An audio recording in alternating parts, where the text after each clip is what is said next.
Hey, it's Alan Tudyk.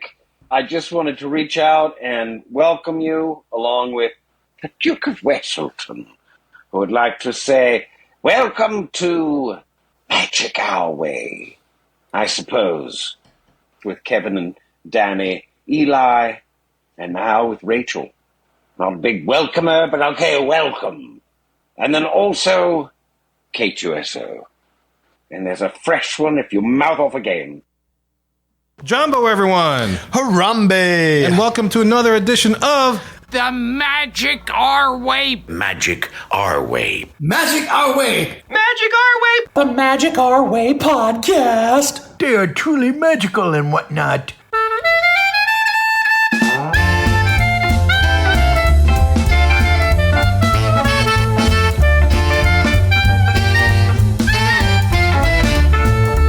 Asante Sana, everyone. You are listening to the Magic Our Way podcast from New Orleans, Louisiana.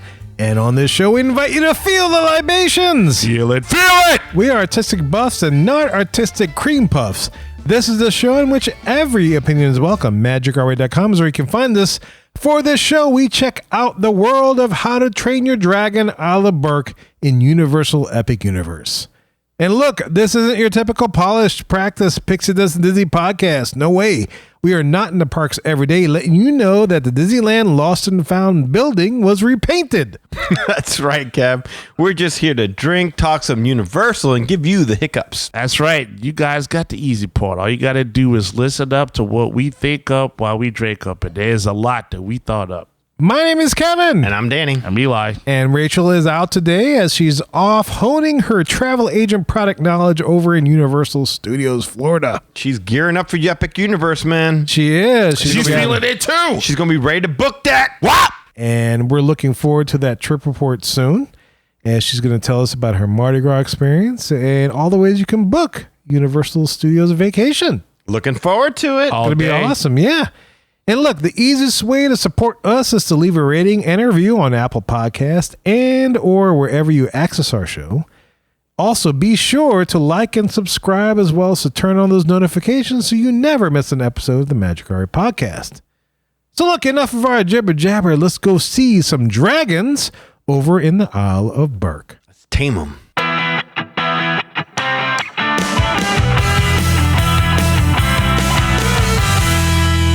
Here we are in the hub, the main topic segment of our show, and we continue and end our series of shows exploring Universal Epic Universe, the third new gate opening in 2025 at Universal Orlando Resort. Yes, again, we are a Disney fan podcast, but competition is good for business, and we can definitely all agree, after everything we've covered regarding theme parks, Universal is the closest competition to Disney that currently exists. Can we agree with that? Oh, we definitely agree with that. Yes. I It's a mean, lot happening. hold their feet to the fire, as Danny would say. Yes. Look, be sure to check out our past episodes in this series where we cover the other worlds, Celestial Park, Dark Universe, all of them, man. Get yourself familiar with the Universal Epic Universe. Yes, there are numerous venues from which you can get specific details and rumors about this place, but for the Mohicans that don't keep track of Universal stuff but are curious, we thank you for allowing us to do the research for you and trusting us to give you accurate information. Before we delve into it, here's a quick overview of the park itself. Epic Universe has 5 areas, or worlds as they call it, and these worlds are Celestial Park, Dark Universe, the Wizarding World of Harry Potter Ministry of Magic, Super Nintendo World, and How to Train Your Dragon a la Berk, the world that we are covering on this episode and with which we conclude, as I stated, our Epic Universe series. So let's get into it. Let's do it. Do it. And I quote Universal, "Take to the skies and soar with dragons and embark on a Viking adventure as you explore the colorful Viking village at the heart of Berk. Here you can take part in wild boat battles, feast like a Viking, and more." That is how Universal describes this world of Epic Universe, and that's it. They have not updated their website as of today. We're recording this on St. Patty's Day, 2024. So the only park area of the Epic Universe that they've got into detail is Celestial Park, but we're thinking that they're going to be releasing things in the coming future.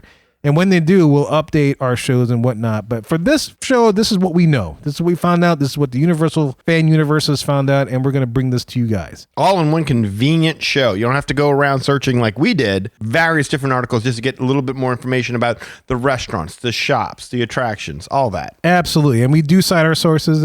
We will cite our sources in YouTube. I got to go back and put some of those in. But yeah, you can definitely check where we got all the information. So yeah, it's very valid. And the Universal Fan Universe, man, I tell you what, they have a little bit easier time because Universal seems to be building everything that they're showing in the concept art and cross-reference that with the drone footage that By Reconstruct does.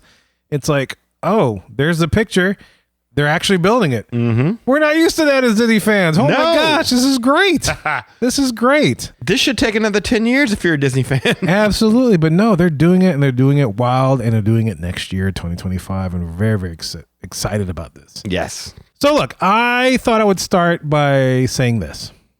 I admit that I have heard of the How to Train Your Dragon world, but I've never thought to watch it until it was announced that Universal is dedicating an entire world to this movie franchise, and we were going to cover it. Yes. I have a girl, and she's never expressed any interest whatsoever in watching How to Train Your Dragon. And then so I started catching up on the movies when I knew we were going to cover it, and she walked into the room. She's like, oh, yeah, I think I've seen the second one of this. It's not very good. That's pretty much what she said. And I was like, oh, really? I'm kind of enjoying it. And she's like, oh, no, it's not bad. It's just, And that's all she did. Yeah. Yeah, I got 3 girls, and we started watching it, and one was on her iPad, on my iPad, and another one was on her phone. And then as we got into the first movie, I noticed they started watching it. Mm-hmm. They were off of their devices, really, and just started looking at it. I'm like, oh, look at these guys. And then we started. I was talking with Eli off air. We started talking about, like, not to be stereotypical black people at a theater. That's right, exactly what we're doing. What it would say, yeah.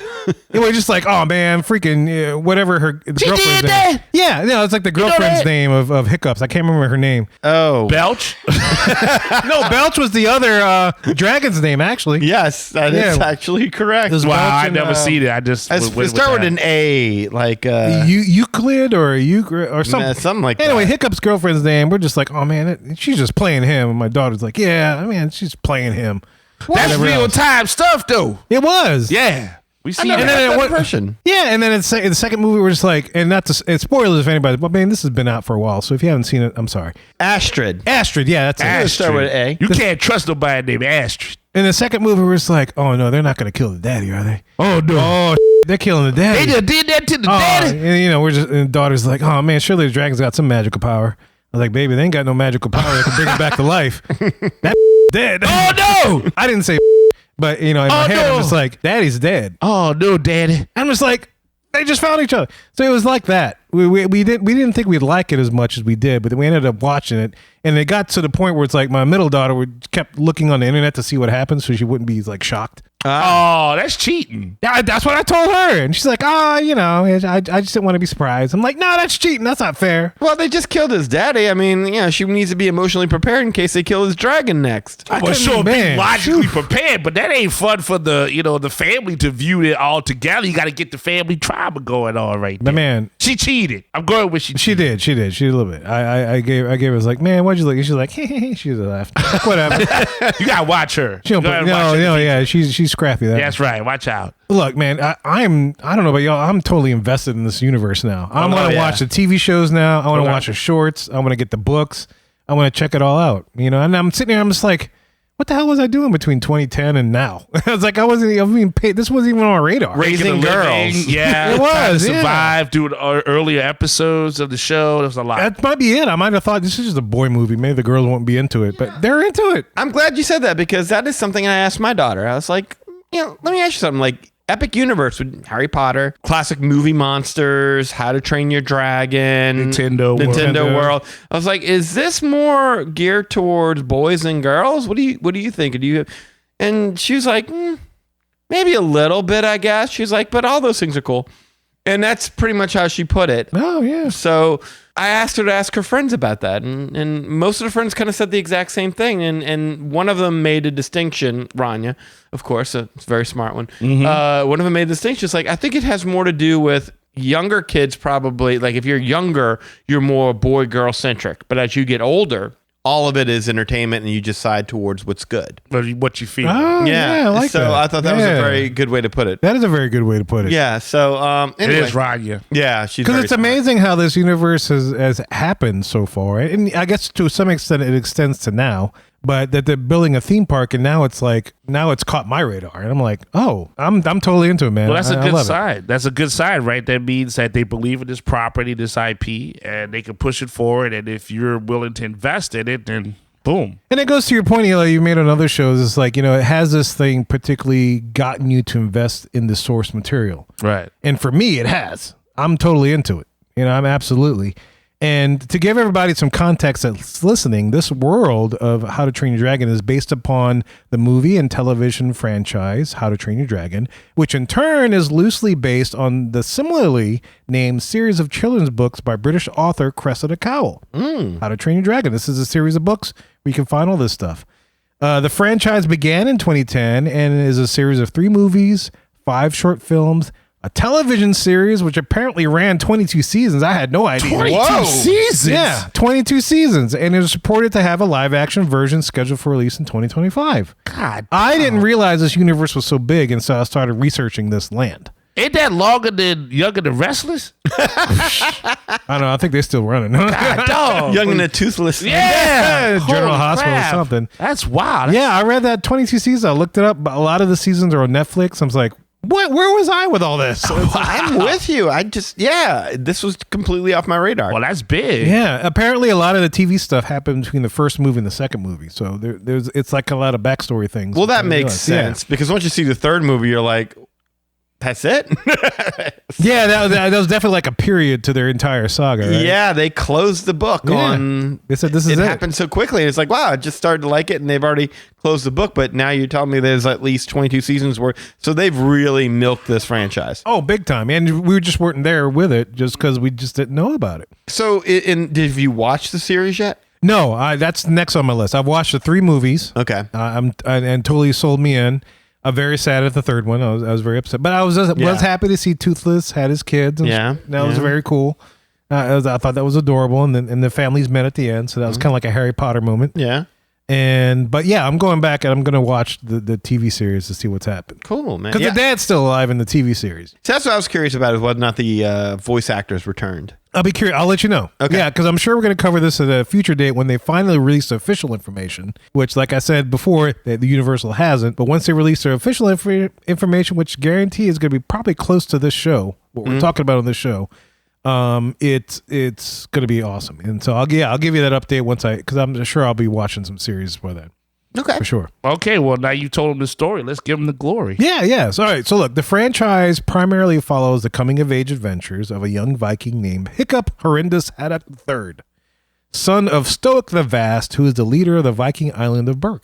Although initially dismissed as a clumsy and underweight misfit, he soon becomes renowned as a courageous expert in dragons. He is accompanied by Toothless, a member of the rare Night Fury breed of dragons, as his primary means of conveyance and closest companion, best friends almost.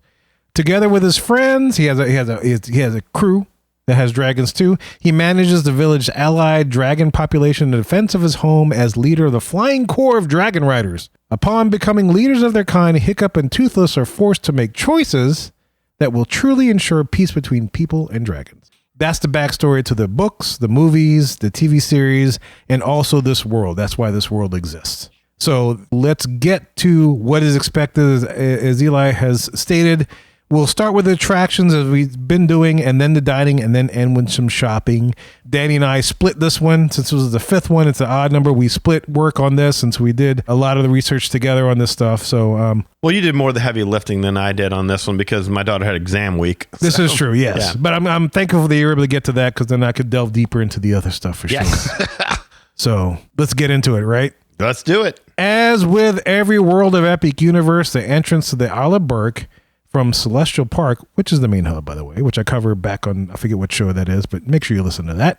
Celestial Park is the hub, and the portal that leads to How to Train Your Dragon, Isle of Berk, matches the intricacy and beauty of the other portals of Epic Universe. So if you imagine that, it has the gold ring with the spikes and everything else. Sure.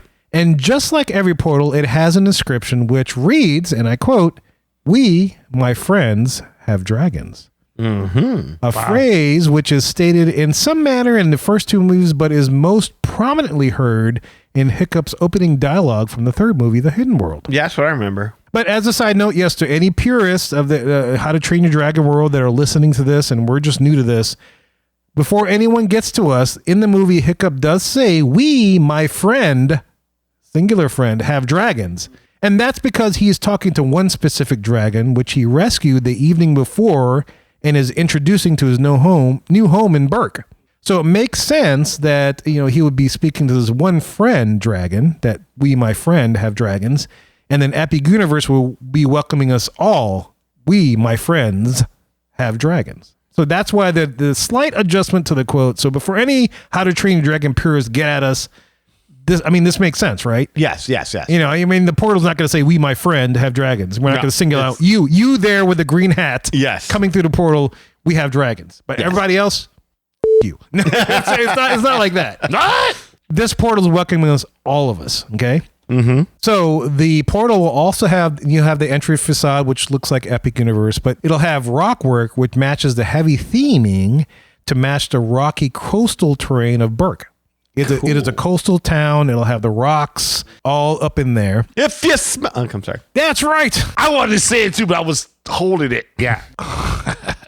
And on top of that rock work is a tower that looks like one of the raised towers as seen in the secondary opening scene. I'm not sure what to call it.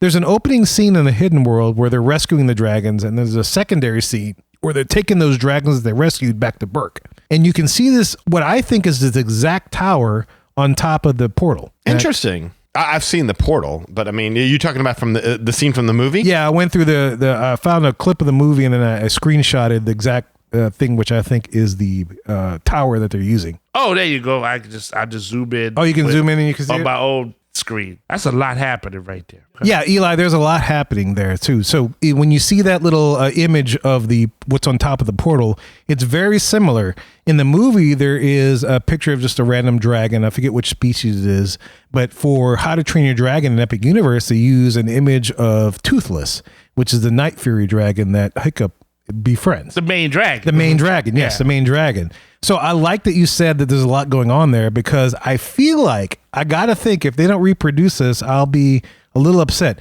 When the minute you walk through that portal and you empty into How to Train Your Dragon, that world, there, number one, in that third movie, there is so much kinetic energy that is happening.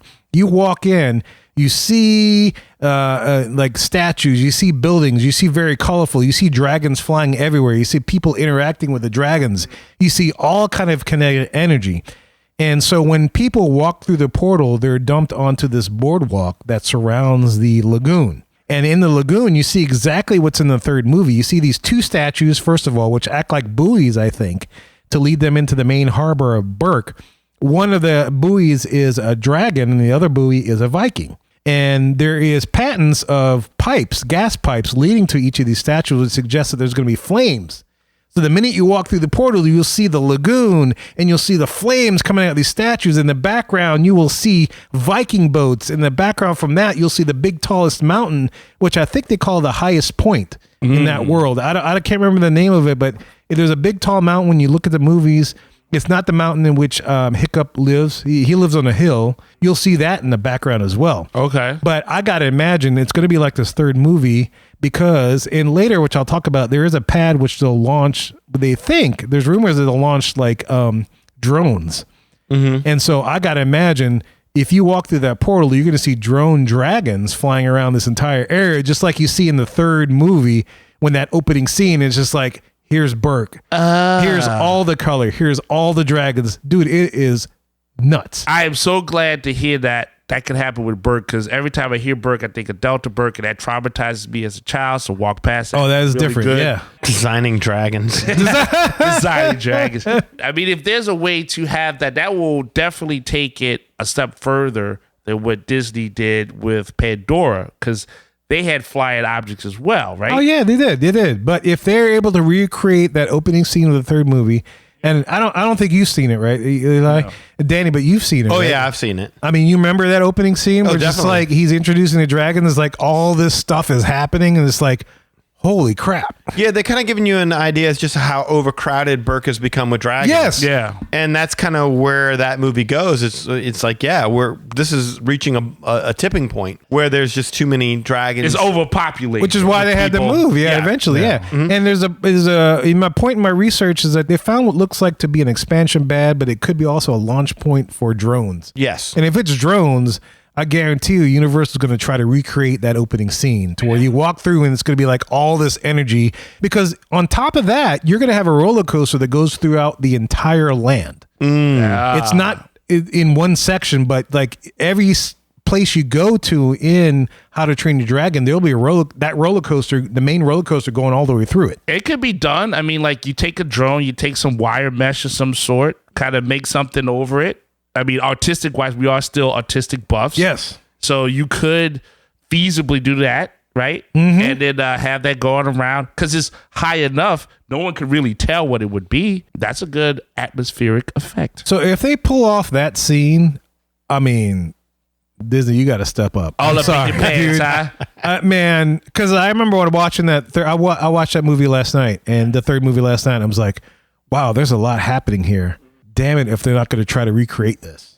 But that's something that hasn't really been done before by Disney to say, okay, we create a land, but not something above that. That evokes the energy that you see. Yeah. No, absolutely. Yeah. That would totally take you out of reality if you're seeing something that's in the sky that's not really being touched. And that's their point, right? It's like when you go through these portals, you're supposed to be transported to another world. Right. And there's a lot of times where you hear stuff with Disney where they say, okay, well, drones can't go across this airspace, blah, blah, blah. But that is worth it for immersion to have that happen. We'll see what happens. We don't know if it's going to be a drone launch pad, or maybe just an expansion pad. But if they do that, damn, it's going to be something. Yeah, game on. So look, after you take in the lagoon scene, you'll notice the boardwalk that surrounds the lagoon follows a circumference.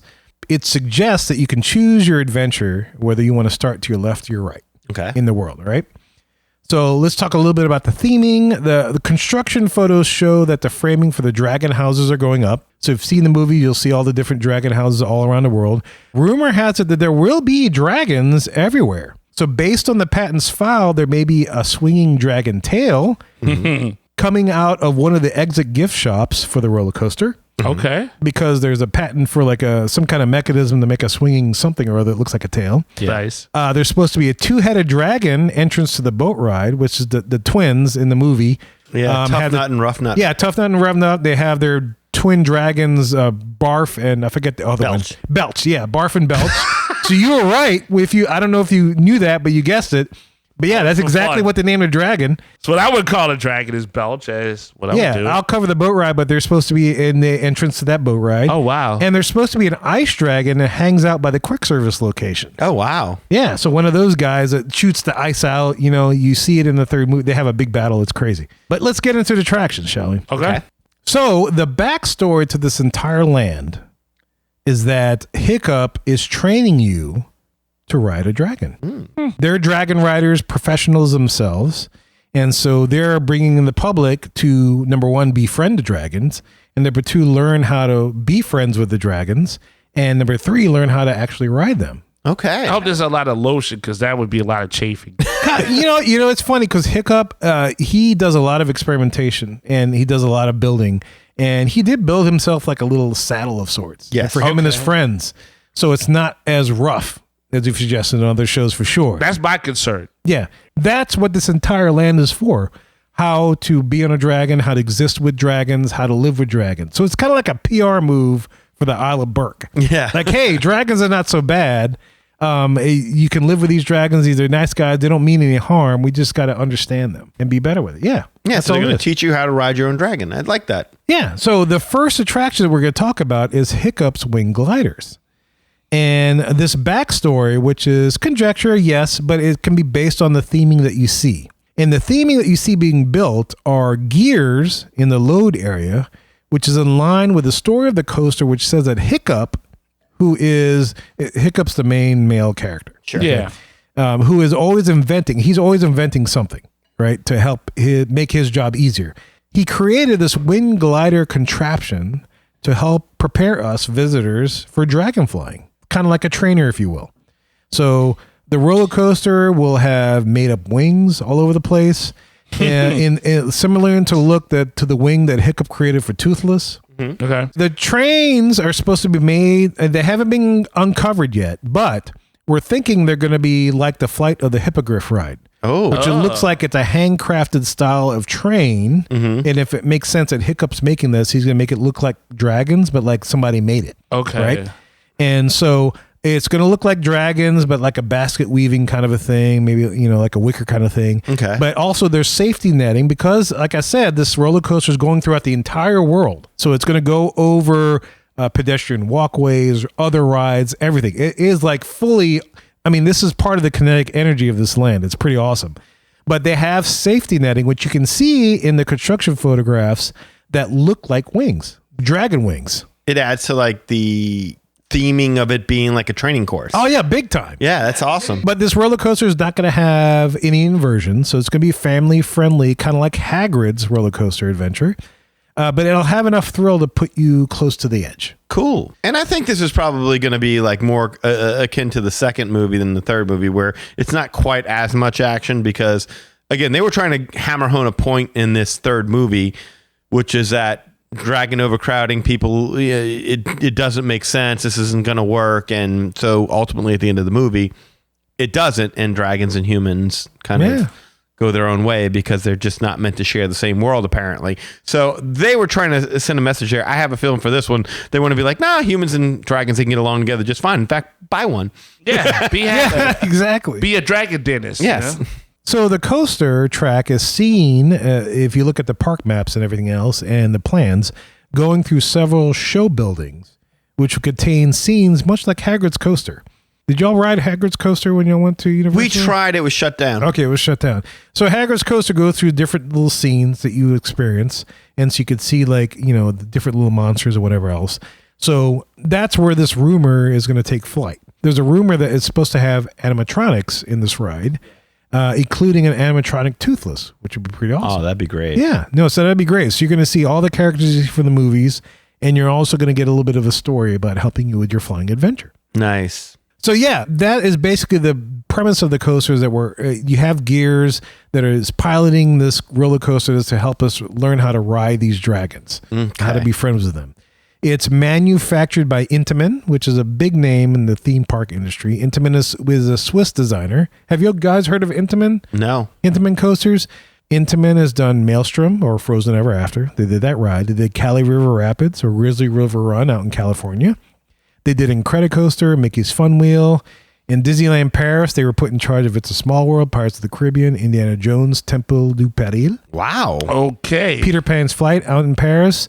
They did the Velocicoaster. They did Hagrid's Motorbike Adventure. So they did that ride. Back to the Future, the ride was one of their older ones. Oh, the hell with them then. I know. That's good. I was letting it finish, Yeah. but I was like, you picked this whole bunch of stuff that terrifies me. They as an older did man. Despicable Me, Minion Mayhem, and they did was E.T. cute. Adventure, the weird-ass thing that they have over there. Yes. Okay. Yeah, well, Incredicoaster makes terrify me. I already voiced I know, that way yeah, back you when, did. And, But that was Intamin. Intamin is a big Swiss designer of ride attractions like that. well, they for give them. me intimate fear, pretty much. That's their name. I'm scared now. Yeah. The cool thing is that they will have sheep figures within the outside roller coaster theming, like the ones, the dragons, like you would see in the third movie. So 2 sheep, you'll see regular sheep. But the third sheep, you'll see dressed like a dragon, like the dragon sheep is seen in the third movie. And the reason they were dressed like a dragon is because they didn't want the dragons to mess with them. So if they thought there was another dragon, and you see a whole scene depicted of this, you have a sheep and dragons like garb, and the dragon looks at it, and he's like, "Oh, I'm a dragon." And then so the dragon just leaves him alone. So that's why it's that. Yeah, so if you watch the very first movie, the dragons and the humans that lived on Berk, or Vikings, were not friendly with one another. And so every once in a while, it'd be like, dragons! And like the dragons would raid the Isle of Berk, set everything on fire, steal all their Steal the sheep. Yeah, that was food. And that was their source of food. Yeah. It comes to find out there was a larger dragon that they were feeding. Alpha. Yeah, the alpha dragon that they were feeding with all these sheep and all these. Anyway, point of matter being is like sheep played a huge part in the first movie, and dragons just could not let go of the sheep. But then they moved dragons on to fish, and everything went fine after that. But sheep are still delicious. Yes. I guess to them it's like a delicacy if you can get a sheep. I mean, they're soft, with the wool and everything, I would imagine. And they're tasty. yeah. Mutton, yeah. Absolutely. I mean, fish are really scaly, tough to break apart. Yeah, Bony. Yeah. They're healthy though. Fish oil. Yeah, but you got to pick the teeth, Oh, there's the that. bones. I mean, that's very uncomfortable. Yeah, for a dragon, I guess it's okay. It's not bad. Well, that's why the dude's toothless. That's toothless. now. Yes. So look, the entrance to this coaster is rumored to be Hiccup's house, as based on the construction photos and the footprint of the structure, which is in line with the shape of the house. So the Universal fan universe is deduced that based on the pictures that they're actually seeing, this is Hiccup's house, which is called the Haddock House. Haddock. Yep. And rumors suggest that Hiccup's wingsuit will be on display. So at some point, Hiccup invents this wingsuit where he can fly with the dragon. So he launches off a Toothless and he just flies. He can't land well. Yeah. For several movies, It's he like can't land well. parajumping. Yeah, or halo jumping or whatever you else. go. Yeah. Ouch. What those people do, but he has like a wingsuit and he can fly.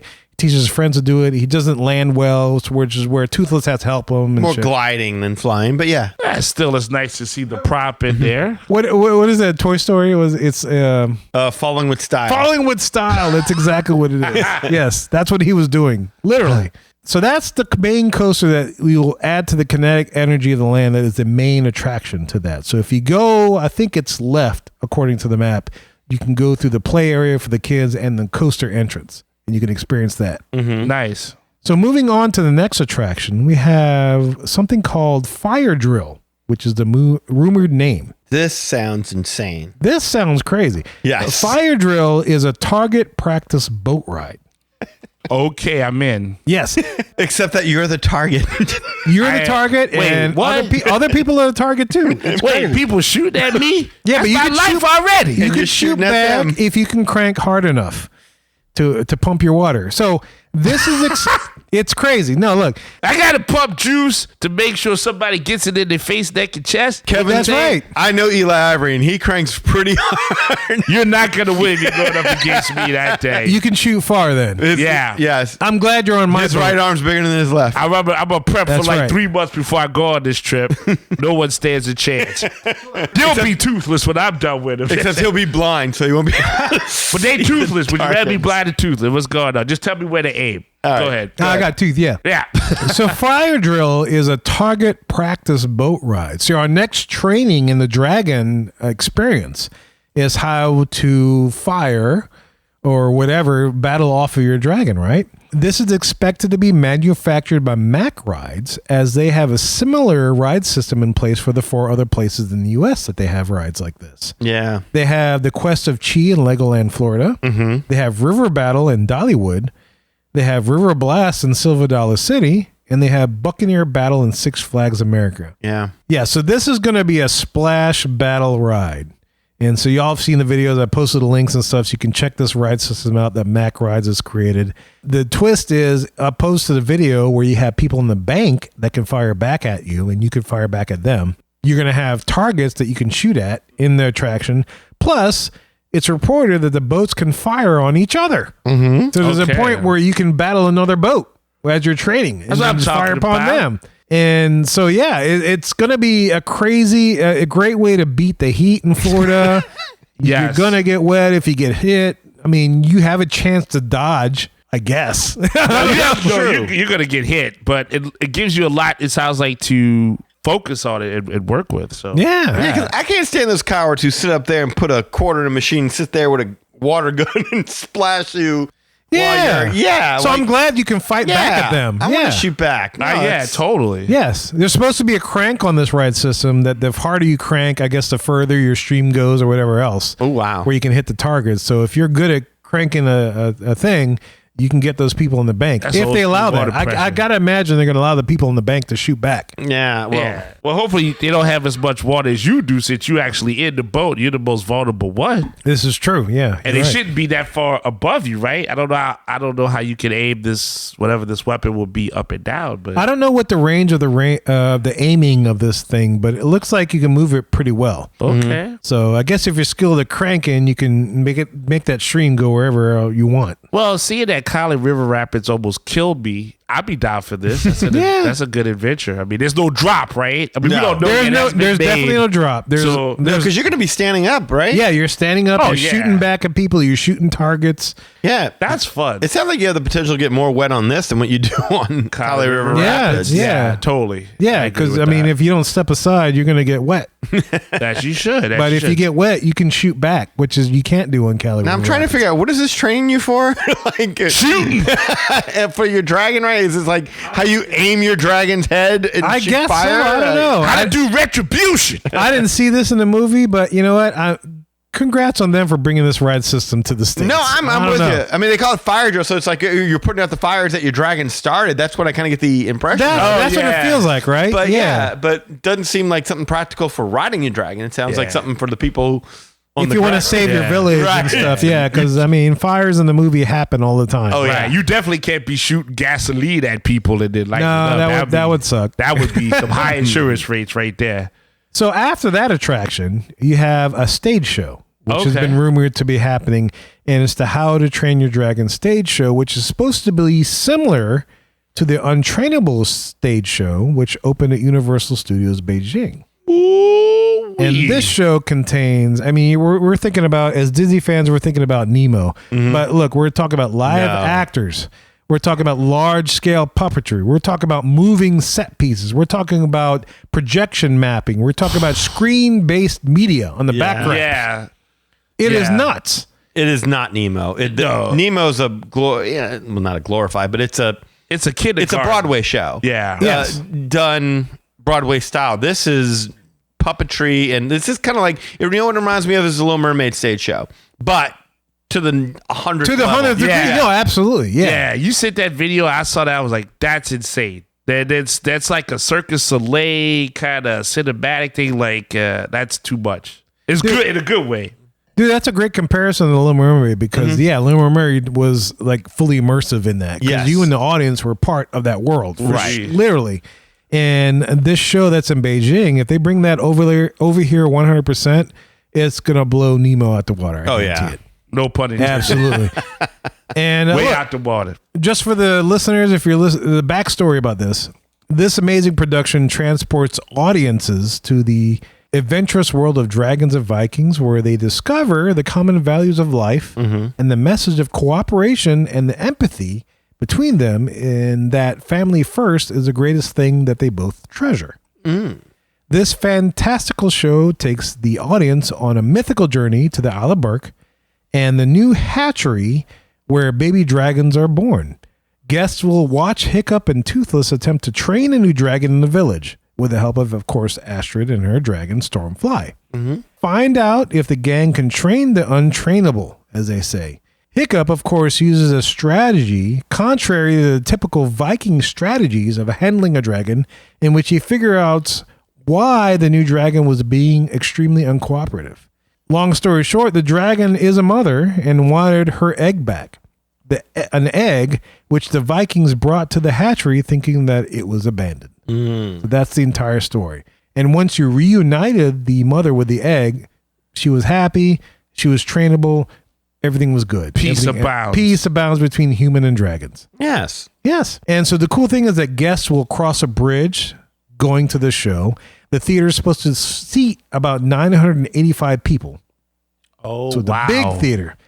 And there's a company called Creature Technology that created the puppets. Okay. And if you're curious what else they did Jurassic World Adventure. They did the puppets on Jurassic World Velocicoaster. They did Skull Island Reign of Kong.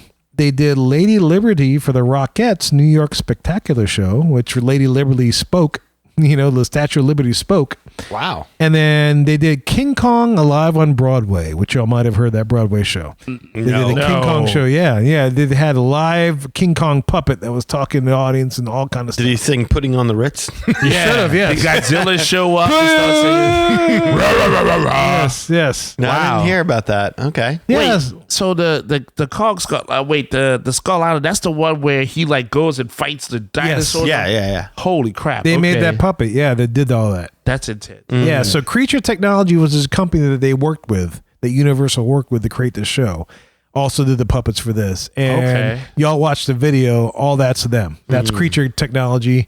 And then Universal did the projection mapping and the screens behind them and all kind of stuff. The sets. That show was very intense. If that's what There they're was a gonna lot bring, going on. Oh my God. If that's what they're gonna bring, that was very innovative. That was very creative. It had like this Cirque du Soleil feel to it, but it was like very ambitious. So Yes. And you've said that a lot with this particular park. Ambitious. Yeah. Yes. That's a great term for this. It park. is, yeah. Yes, I mean, because- Universal's swinging for the fences. They're going after Disney, Right. maybe at their weakest point. We don't know. History will tell. But maybe this is Disney at their weakest point, and Universal's going at the jugular. Well, yes, because what you guys have brought out over the past couple of weeks is like, oh man, if only Disney had did A, B, C, or D, and it sounds like Universal, at least in this epic universe, is listening to that. At least as me, as just a partaker, a listener, is like, holy crap! Like in my mind, it's like, holy crap! That show was amazing when you sit that video. I mean, everything was very immersive. You had to look everywhere. Things were happening. That's what you need. That's what they're doing. That's scary for Disney. That is. Well, what's scary to me is that what Disney should be scared about is that there's several unique ride systems here that you can't find anywhere else. So many times you go to Disney, you go to Universal, it's kind of like what and what. Like, oh, okay, they have Buzz Lightyear, they have Men in Black, they have a coaster, we have a coaster, they have a darker. I mean, this is several new ride systems that if you want to experience it, you've got to go to Universal to do it. It's visceral. Absolutely. And I think to a lot of our point, it's like, yes, they're bringing things from a lot of other parks they've done around the world, but I think they're testing them in other parts of the world. Yeah. It's a similar analogy that Broadway shows do. And Broadway shows, before they get to Broadway, they're testing their shows out in Chicago, LA. They're taking them on tour. And eventually they make it to New York on Broadway once they have their show refined, and they present that product, and hopefully it makes a hit on Broadway.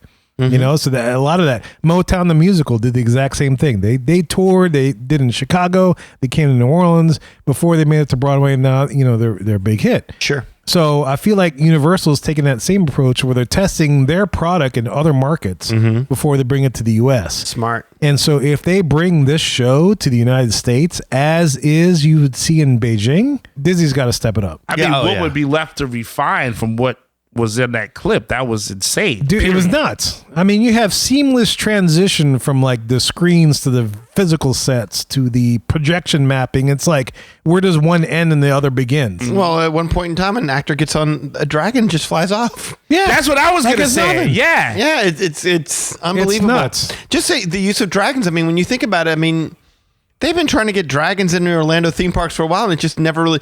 Beastly Kingdom was supposed to come. Didn't happen. The Lost Continent opened. We had the Dueling Dragons coasters. Didn't last. You've been seeing this attempt to get dragons into the parks for a while now. And now, Harry Potter. That's the other thing. Harry Potter, yes, Yeah, I was absolutely. thinking about where you have the dragon perched atop. You encounter the dragons in the that ride. ride. Yeah. Exactly. This is like, yeah, man, we're going to really do dragons, and we're going to give them a lot of love. Like, these dragons are here to stay, man. Yeah. That's crazy merch in that show. That's gonna Absolutely. happen. No, it's a crazy show in and of itself. That was the other comparison. You can call them banshees all you want. They're really just dragons. yeah, That's absolutely. fair. Yeah. That's fair. That was Absolutely. the other property I was thinking of, is Avatar. Oh yeah, Avatar yeah. ain't got no banshees flying around when you show up in their place. Just rocks. No. It's just rocks and water and stuff. Yeah, That's it. again, going And back to drumming what you people. say, they put that out there. No, a game Universal swinging the changer. fences, Disney fans. I'm Good sorry for to them. say, but good for them. Ooh wee.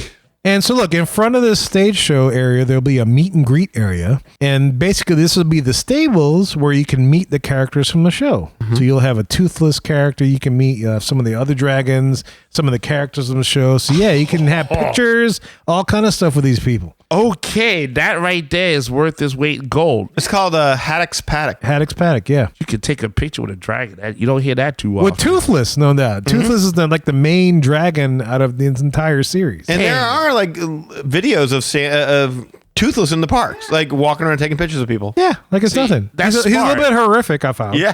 But I it's bet. like- Well, there's a guy in there. Yeah. It's crazy. But it's smart. It's good looking. They make it work. That's smart because the phone technology now has the panoramic view. yeah, it's true. So yeah. having this dragon in there, you have a whole new picture when you say, check this out, what I did on this vacation.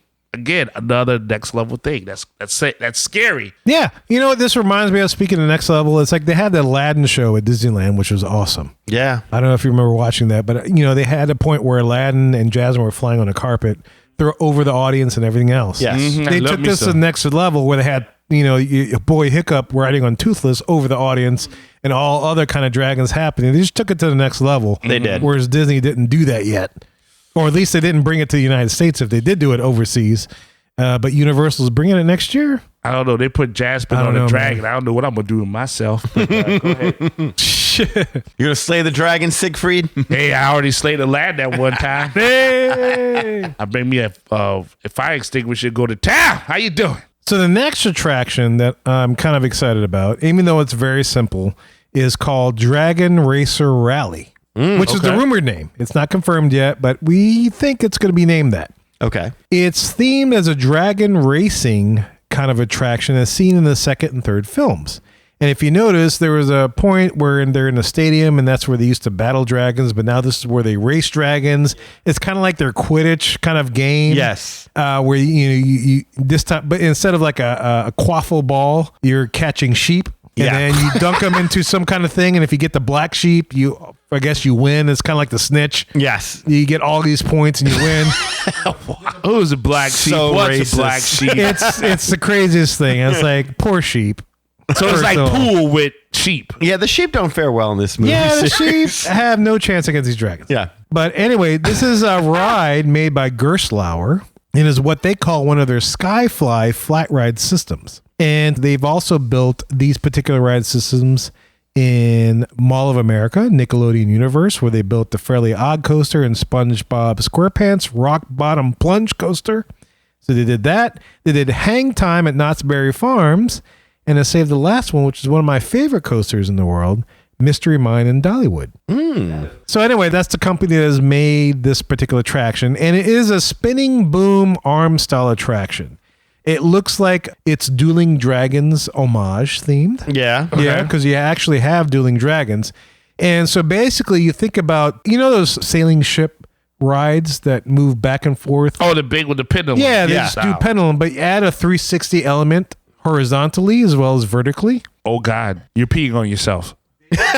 And you have two of them, then you have dragons battling each other. Oh. Yeah. So not only are you going in one plane, but you're going in multiple planes. Yeah. Wow. It's absolutely amazing. And there's a dragon perched on the other end of the plane. So it's the idea, I guess, is that the dragon is helping you fly. Yeah, and you're riding on a dragon, so it's it's your coach, basically. Right. Well, it's like it's not like a dragon, but it's like a makeshift dragon. Right. Right. And it's like practicing flying. And I think you can like go upside down, loop to loop. Oh, Yeah, look, the rider. Oh, it's up to you. It's up Yeah, to you. the riders have the ability to use a lever to determine how thrilling their experience will be. This is like a one-person cart? or Yeah, it's something? like on the end of a boom okay. arm, you have multiple ride seats. Oh. And each person can rotate their vehicle 360 degrees left or right in a vertical plane, or as opposed to a horizontal plane like teacups. So you can do barrel rolls through that entire ride if you wanted to. Okay. But you don't have to. Yeah, you'd be bazooka. You don't have to. You'd be barfing. freaking, yeah, absolutely. Yeah. Toothless again. And the reason why I say barrel rolls is because video, this movement has been confirmed by video of the night testing. By Reconstruct, and you can see some of the rides with test dummies doing barrel rolls throughout the entire time it's riding. It's It's amazing. I like watching barrel rolls in Top Gun. I don't know about doing that myself, but okay. Well, it's like teacups. You can then make it really thrilling for yourself by spinning yourself in a horizontal plane, or you don't have to. You can just let it just Yeah, ride. until that ride is over, then you just collapse. Yeah, I but at the same time, you have two of these guys going at each other. Wow. So it's like you're battling each other. Yeah. I feel that. So it's a whole theme of It's a whole combat. theme, yeah. So it's kind of like in the second and third movies where you see the grandstands. It'll be surrounded by grandstands, and this is where, if you remember, this is where the gladiator-like battles used to be held, and it's now used for dragon racing. And the coaster is supposed to pass through these grandstands to create some kind of head chopper effect, is what they call in the coaster universe. What is that? Head chopper effect is like, they do it in Big Thunder and they also do it in Space Mountain. It's like you're cruising along and all of a sudden it dips because it looks like you're running into something and then it dips just below it. the So it last looks like minute. it's chopping your Yeah. head off, but you're not. Okay. It's one of those elements where you duck and it's like, ooh, am I going to hit? Question, like, so who's in the grandstands though? I don't know. I don't know if they're going to have people in the grandstands. It was never gonna is say. specified. Yeah. But in the movie, I can't help but think that you would be able to see spectators from that. Sure. And I think that would be a great idea. That would be the fun of it. Yeah, Yeah. kind of like one of those shoot-to-shoot water rides and stuff where you can see people and you splash them. Where I would think where it's kind of like Quidditch, where you can observe people riding these coasters and this boom attraction to see how intense they make it. I mean, I would want to take a picture of my friends doing this to see if they spin, or take a video and see if they barf. I think that'd be funny. But yeah, no, it looks like this is going to be kind of fun. It looks like it's going to be pretty exciting for sure. It Yeah. sounds wild. Yeah. This is the one attraction I was looking the least forward to because this seems like the one to get me the most sick. But the more I hear about it, I feel a little bit more comforted in the sense that I get to control my experience. Cool. I'll watch you do that first. Oh, you can be in the grandstands taking pictures of us. No, Danny, I'm right with you. I'm like, I'm not one for teacups either. Right. And the same here. Yeah, but I'll ride it if I'm with somebody that doesn't spin. Right. Because I can't handle that now. Yeah. They have this ride system development in other places. And there's one video where somebody's just constantly spinning. And I'm like, no, I am not doing that. I am not doing that throughout the entire ride. Sign that guy up for Top Gun. Yeah. Yeah, exactly. So that attraction is supposed to come online. Also, there's supposed to be a kids' play area located near the roller coaster's second launch. There's supposed to be 2 launches, but there's a kids' theming that also uses the coaster's rock theming as its backdrop. And it's supposed to be comparable to Camp Jurassic and just as well themed. Yeah. Okay. Yeah, so that should be interesting. There were rumors that were supposed to be a simulator ride, but that has been debunked so far. They thought there was supposed to be something like a Flight of Passage, like Disney has. Thank God. Yeah, so far they haven't done it. And just like Danny, I agree. I thank God. I'm glad they're not going up against that or anything else. Not to say that Flight of Passage is great, but I'm glad they're not trying to copy to mimic. So Universal can do their own thing and compete on a different level. I just think motion simulator technology is just so overused. Yes. I don't care for it. I've never cared for it. And I couldn't be happier with everything I'm seeing because it seems like of all these ride systems that we're getting, these are all newer things and none of them rely on, hey, we're going to put you on something and you're going to stare at a movie screen. Yeah, you're going to have some real life events and you're going to see some real things. So I like that. Yeah, no doubt. There's several instances in the movies when I watch them. It's like, oh, this would be a great like simulator thing. But I'm glad they're not doing it because that's like the easy. Yes. This is the easy way to do it. Exactly. Where they're going for a coaster, they're going for you spin your own self, dragon boom attraction, they're doing for like a fighting thing, boat ride adventure. It's gonna be great. You're right. I mean, and it's nothing against the people who like Avatar, Flight of Passage, and all that stuff like that. It's just, I don't get it. I'm acutely aware the entire time I'm staring at a movie screen. I don't feel like I'm flying or whatever. Soaring a little bit, but that I wouldn't quite put that in the same category. Yeah, to your point, Dan, I appreciate that ride system, but it's like, Yeah, at some point, you're still a movie theater and you're in a motion seat exactly. kind of a thing, Got it with Star Tours, got it with Body Wars. I haven't needed You got it with Shrek at Universal. They Shrek, did that. yeah. They got rid of that. They got other stuff. Minion Mayhem's the same way. But I'm glad they're trying something different than what they've been doing in the other parts. Exactly. Which is nice. So the last thing I'll talk about is rumors that there's going to be some kind of interactive feature in every land of Epic Universe, which require the purchase of an interactive element, much like the Super Nintendo World Power Bands. So you have to buy a band, and you can interact with the world. So rumors suggest that we can adopt a dragon which would react to certain elements located throughout the land, including other dragons. Yeah. So it's kind of like a Mowiki over there behind you. Oh my goodness. Salacious Crumb for Salacious Crumb for newer listeners. People that can't see the video or anything else. Mine, yeah. Kirk's adoptee. But apparently those dragons, kind of like Pal Mickey, will interact with each other as well. Once they see each other, they Once they look see each other, in, yeah. even if they're sitting on somebody else. Like, you don't have to do it. They'll make a reaction when they pass in. Oh, they direction. automatically do it. That's the suggestion. Yeah, that's the rumor. God, dog. Okay. So it's like an Wow. elevation of that interaction. Yeah, that's what I was thinking. That's very intuitive. And to go along with what you're saying there, Kev, when I was researching a lot of stuff for the shops and for the restaurants in and around How to Train Your Dragon, there were 3 conspicuous trademarks that were filed that I really couldn't place anywhere in and around the land. But one of them was for something called Tiny Tooth. Tiny Tooth. Tiny Tooth. And in How to Train Your Dragon, that's what they call baby The dragons. babies, yeah. Yeah, Tiny so Tooth, yeah. that could well be the little plush style. I'm not sure if it'd be plush style, but the little interactive dragon that you'd be able to buy. There was Tiny Tooth. Yeah, but you know what? Truth be told, if I don't see a baby plush dragon, I'll be very upset. And, well, of course. I think my daughter would be very upset too. It's got to compete with Grogu. So it was Tiny Tooth, Dragon Snoozer, and Dragon Drifters. Snoozer. Like a drift. What is that? I don't know. Dragon Snoozer just seems like a dragon that might, lie in your, like you could pet. All of these were labeled as toys, game, and playthings, namely action figures and accessory, therefore bathtub toys, kites, toys. So all of these things are being labeled as toys in the trademark. Dragon Interesting. Snoozer sounds like just a big sheet you would put over your kid. Well, there was a dragon that was belonged to a friend of Stoics, which is Hiccup's dad. His best friend had a dragon that always slept. I could totally identify with that dragon. So yeah, I can envision that, but I don't know what the other one would be. I don't either, but it's all labeled under that umbrella of toys, games, that kind of thing. So that might be a class of dragon that you can buy.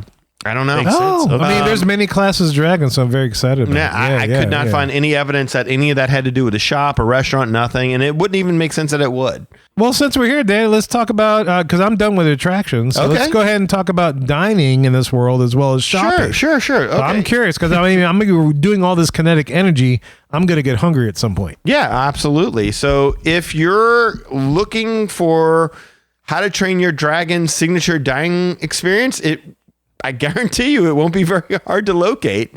Just look for the very large, very steep mountain in the middle of the land, because inside what you would call maybe it would be like a cave that was in the side of a mountain that was converted into the Great Hall. And if you watch this series of movies, the Great Hall is the central meeting house for the Isle of Berk.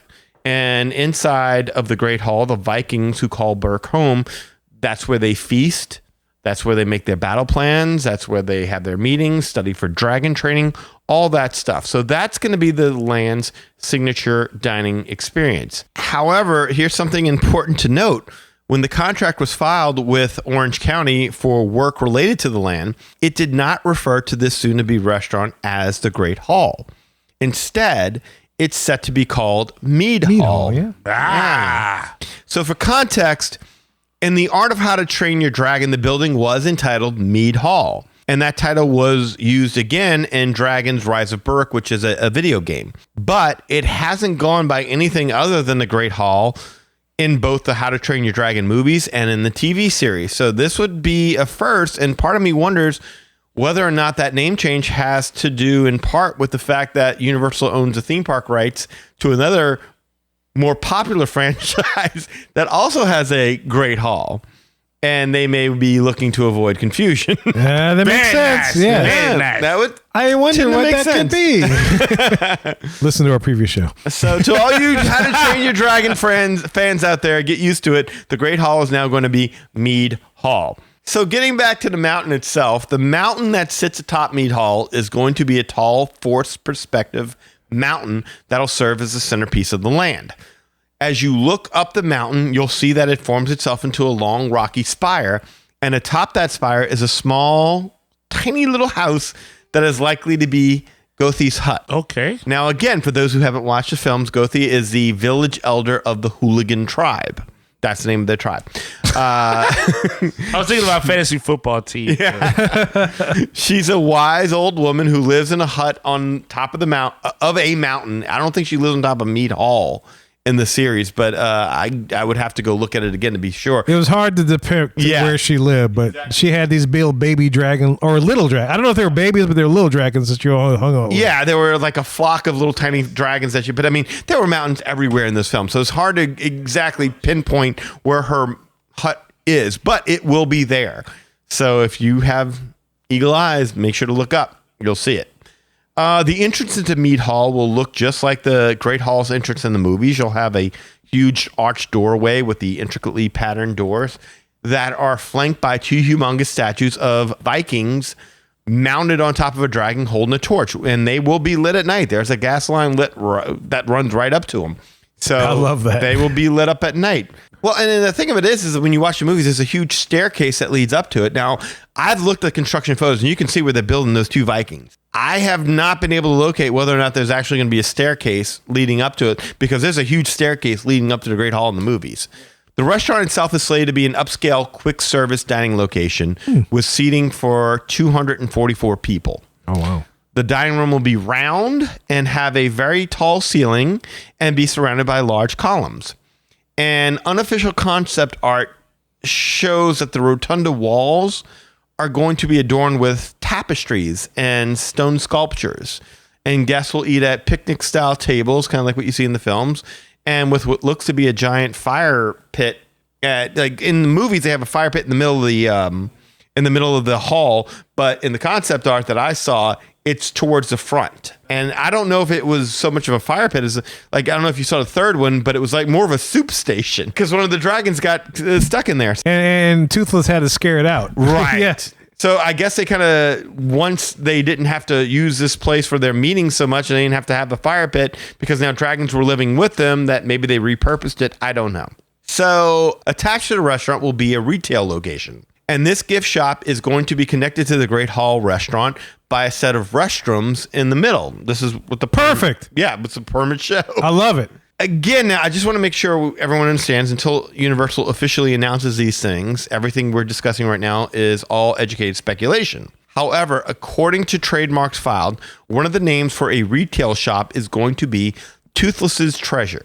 Nice. Treasures have more teeth. Nice. And the trademark is filed as a, quote, retail store services featuring apparel, gifts, and general consumer merchandise. I should have called it the Toothless Fairy. That would have been fun. So that seems like a pretty safe bet for what is going to be the name of the land's main gift store.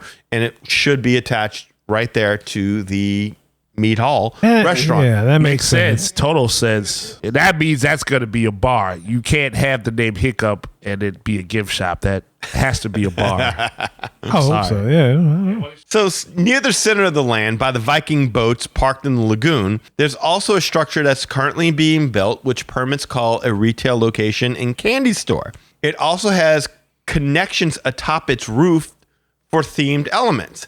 And so that leads us to the other retail trademark application that they filed, which is called How to Treat Your Dragon.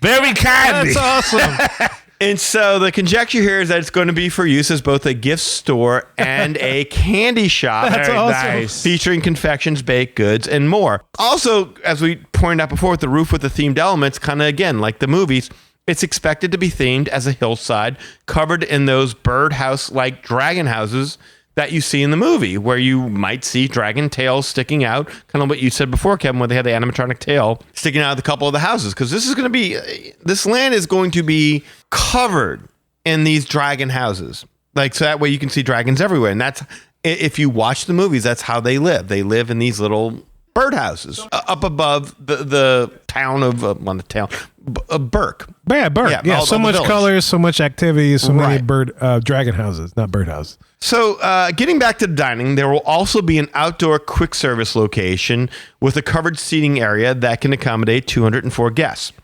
It will overlook the boat ride attraction currently entitled Fire Drill that Kevin spoke about earlier, but it will be named appropriately enough Spitfire. Spitfire Grill. That's awesome. Nice. I like that name. Yeah, it's a good name. God, I remember that from the third movie where it's like the dude holds up a piece of meat and the dragon fires at it, spits fire at it to cook it, and that's it. Well, it's funny that you say that, Kevin, because again, this says yet to be officially announced. But if you look at construction photos, clearly the sign above the building is already visible, and it features a fire-breathing dragon cooking foods on a spit. What? Oh. You said what? Did cook what? What? This is like Ron Teros's, but better. Yes. Yeah, Nice. I like it. Nice. The name is already there, Spitfire Grill. It's right there. It's clearly visible. Perfect. They're not hiding it. I love it. Yes. I love it. And this location will have ordering and serving windows on the right. They'll have self-serve Coke freestyle machines in the center and guest restrooms on the left of the structure, all located underneath a themed windmill that's going to be on the roof. Cool yourself nice. off with all that hot fire. That's right. I love it. Well, I think Dark Universe has the patent on windmills on fire. Fair enough. You got dragons on fire. They get Yeah. windmills on fire. Yeah, you know, That's right. there's a lot of fire going on there. It is. So now, located between the Viking Training Grounds play area and the Dragon Racers Rally that Kevin discussed earlier, will be another quick service dining location, and the patent files contain the name Hooligans Grog and Gruel, and it described it as a, quote, restaurant, bar, snack bar, concession stand, service counter, food kiosk, and food stall services. Holy crap. What? Well, I think it's just Rewind under that. one big umbrella of they're going to serve food here. They're not going to serve all like in this exact same way, but it's going to have food. And alcohol, it Yes. sounds like. Well, it's Wow. possible. I mean, Vikings drink. Yes, they do. They do drink. And you Quite can a see bit. that in the movie, too. Yeah, but then, you know, Universal is also known for serving butter beer, and it's not really beer. I mean, you know, it can have like butter But it is, meat. That it is is true. tasty, though. Yes. No, I give do like it. I like it better than LaFood's. Just saying, don't play with my emotions. It would be interesting to see if they have a kid-friendly version of mead being Yes, it served could. all throughout the land. Yeah, they Kid mead and adult mead. They have Yes. that at those Renaissance fairs and stuff like that. I've never had mead. Have you had mead? I have had mead. You have mead. I have. All Yes. right. We Was have it had good? mead. It was. I've It was had good. mead, but I don't remember it. I went to a Renaissance fair. It's a long story, don't matter. But yeah, it wasn't that bad. Okay, I'm gonna. It's like try it drinking next like time. Thor. You know, it's just Yeah. the fact of having the big, you know. Do you just chow smash bug. your glass when you're done? I smash everything when I'm done. In the movie, they reference like Thor and Odin and all them because they're Yeah. part of that culture, Right. Yes. which is Yeah. great. Yeah, they always talk about the gods, like gods be praised. Like, you know, it's like not plural, not singular. It's always plural. Yeah. It's Thor's Day, Yes. not Thursday, but Thor's Day. Thor's Day. Yes. Nice. So once again, in the construction photos for the Hooligans Grog and Gruel restaurant, or quick service location, however you want to think of it, we can see that the sign has already been installed since January of 2024. However, the sign only seems to say Grog and Gruel. They seem to have lost the Hooligans part of the name. Yeah. That seems to be gone there. Okay. So those are the restaurants and those are the shops that will be in Isle of Berk. That should be fun. They could go ahead and get like Dave Grohl in there and be Dave Gruel. Dave Grohl's Dave Good time. Grohl's Grog and Gruel. Yeah. Grog and Switch Gruel. it up some, you know? Oh, man. Never happened before. Make it happen. They're doing it. I'm excited about this. I don't know about This you is- guys. I don't know. I mean, I'm late to the party with How to Train Your Dragon. I'm and later. like, I am so excited for But this. you know, it was a really good exploration of a film franchise to really kind of get lost into that. It's not anything. Oh man, it's not going to resonate with you like, say, Harry Potter or I don't know. Gravity Falls really resonated with me the first time I saw it. It didn't resonate with me quite like that, but it really kind of felt fun. Or Percy Jackson, that was another one. That's Yeah. another one I was Yeah, thinking yeah, of. yeah. Oh, yeah. But it really did feel fun to kind of catch up on this franchise and really appreciate it. It's a good franchise. It really is. It really is a good and you brought up Percy Jackson. It's like that's probably the only other Disney property as of to date that has convinced me to invest in the rest of its things. Yes. Like the books and everything else. How to Train Your Dragon. I want to buy Cressida's books and check out what she wrote in the original stories, as well as everything else, the TV shows and whatnot. Because I'm curious now. I am sold on this franchise. Oh, I was too. I'm kind of bummed that when I watched it, I'm like, I just got to know it, and by the third one, they already ended it. Yeah. And you know what's funny about that? It's like they ended it, and we were all very sad. Me and my family was like, "Oh my god, they're splitting up." No, I'm happy they have kids, but oh my god, they're splitting up. It's kind of like Harry Potter. Yeah. But then I realized it's like, oh, in between, we missed a whole lot of stuff, Yes. like the TV series, the shorts, all the video games. Even that's smart of them. Yeah. I didn't want this to end. I want to watch it all. That said a lot. Yeah, it was a rich world. It really Very. was well done. It didn't try to pretend anything to be anything other than what it was at any point in time. It was a fun ride, and it was over before I wanted it to be over. But for I'm sure a lot of people who grew up on this and kept up with the TV show and the video games and the movies, and this was probably when they saw that last one, it was immensely satisfying. Where I saw it, I was like kind of frustrated. I'm like, wow, I was really getting connected to this, and now it's gone. Yeah, it's funny. I was talking to a former student of mine, and he's like, "Yeah, my girlfriend really loves How to Train Your Dragon." She's like, "This is my Lord of the Rings. I'm not into Lord of the Rings, but I love How to Train Your Dragon." Yeah. Well, good to And- know they fly instead of walk. I could not agree anymore. I've tried to watch the Lord of the Rings movies. It just fails to hold my attention every single time. No, I worked a job once and they played that movie for me and I got through the whole shift because I was like, what's going on? All I remember is the tail end of it. I don't know, man. To go back to what you were saying, though, the concept of a human and a dragon is just always an awesome concept. I watched the movie Dragonheart. What happened way before this? Dragonheart, yeah. Yeah, you remember that? Yes, I do. I think it was Dennis Quaid and Sean yes, Connery. He did yes. the voice of the dragon. Yes. That concept is always awesome. They do it time and time again. It sounds like these people understand Universal, that is they're believing in the concept. They've put enough effort into what's going on with this, and they're like, boom, come get it. That's what we've always been saying for Disney. Like, you make so much stuff, just put it out there while it's nice and fresh.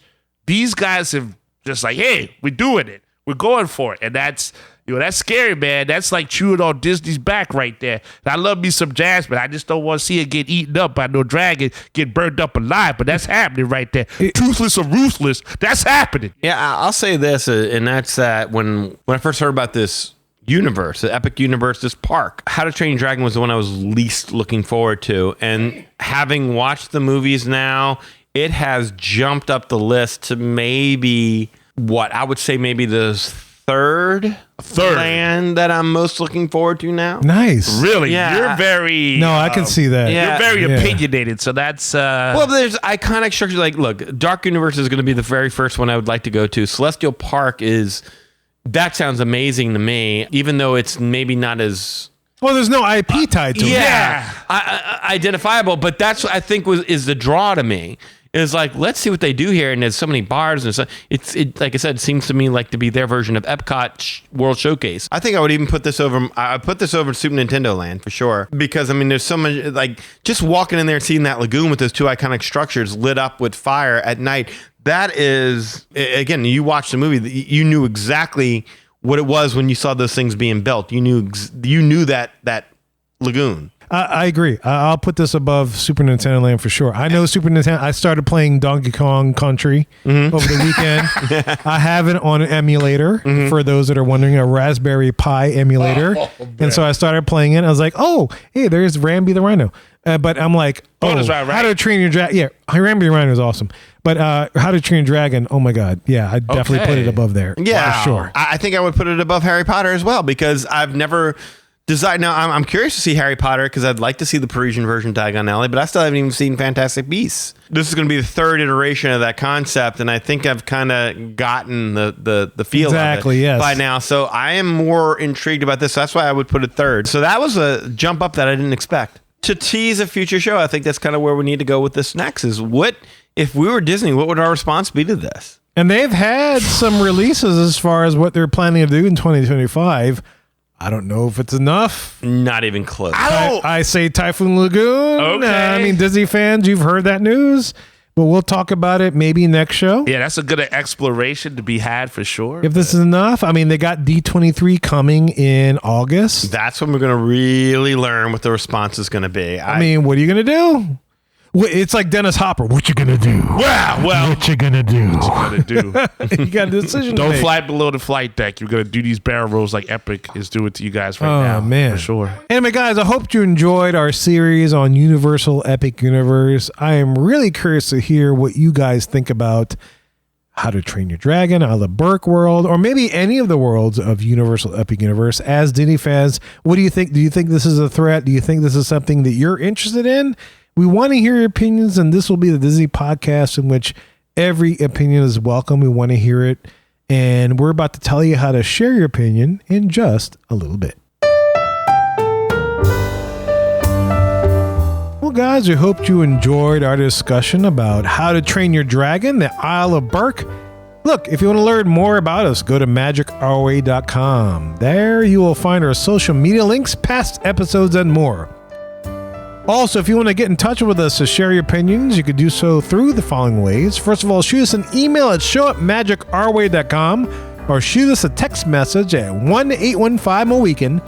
That is 1-815- Mo Weekend 669-4226. And of course, we have a couple of people do things outside of the podcast. First of all, we have Eli does things with comics. Eli, what you got, sir? Tell you what, there's a thing about how to train someone to be an independent comic book reader. I would refer them to the Ivory Comics website right there, www.ivorycomics.com. You can see everything I have there. You don't need no flight suit for that. You can just enjoy yourself. You can see the works I have, such as Project Geisha, The Molly Be Damned, and Savages, all fully colored. The only ad for them is for the Magic Our Way podcast. That's more than you'll get from any other independent comic book company, and more than you get from the big two, actually. Bang for your buck, if you will. Also, there you'll get blog, interview posts, and of course, a link to the Magic Our Way podcast. You never miss a beat. You never miss an episode. You never miss a trip report. You never miss what's happening with Disney's competition. Because I tell you what, them heels is hot right now. I'm trying to tell you. That scared me right now. Scared me. But look, as always, please appreciate the support. www.ivorycomics.com. Social media, hanging out right there. Facebook.com, Elijah Ivy. You can find me there as long as you're a real person. Always a pleasure to meet you. Shake my hand. But if you are about, I'm going to yank that hand right back. Yeet. You do not need to meet the creature. Yeet. Yeet. No yeet. No yeet. Bot tried to get me the other day. I said, I don't know. You tried to pose my mama. You wrong, bot. You wrong. Anyway, further on Facebook.com, you can go to the Project Geisha fan page. So Facebook.com/Project Geisha. Instagram right there, posting up hearts and likes and sharing up stories and all that good stuff right there. EIV504. And of course, on X, you can find me at Hancock 10166. So if you appreciate the madness, you just bringing me the gladness. Thank you very much. And if you want to book a vacation to Universal Studios, Florida, there's already a couple of hotels in the Epic Universe area that you can book, and we'll cover that on a future show. But you can definitely book that or any of the Disney vacations through Rachel, and Rachel will tell you how to do this. I would be honored to help your family book your vacation to Disney destinations, Universal, cruise lines, and major hotel brands around the world. Booking with me is at no extra cost to you. The cost of a travel agent is built into the cost of your vacation, whether you use one or not. And when you book with me, a little bit of your trip comes back to support the podcast and the fan community here at Magic Our Way. You can reach me at Rachel, Rachel, at magicourway.com, or you can find me at R, the letter R, Family Magic, so Our Family Magic, on Facebook, Instagram, YouTube, and TikTok. You can also give me a call or a text. My phone number is 978-432-WISH. Reach out today and let's make some magic with your family vacation. And if you want to access all the information we just mentioned, go to magicourway.com/about us. Also, if you want to elevate your support of the Magic Our Way podcast, go to patreon.com/Magic Our Way. There you will find 6 awesome tiers to support this show. And any way in which you can support the show is deeply appreciated. And look, the easiest way to support us, and it only costs a minute or so of your time, is to leave a rating and a review in Apple Podcasts and or wherever you access our show, whether it is YouTube, Spotify, iHeartRadio, etc.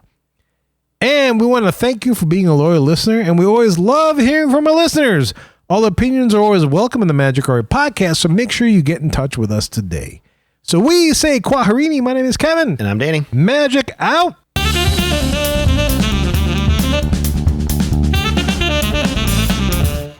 And you are. Bye!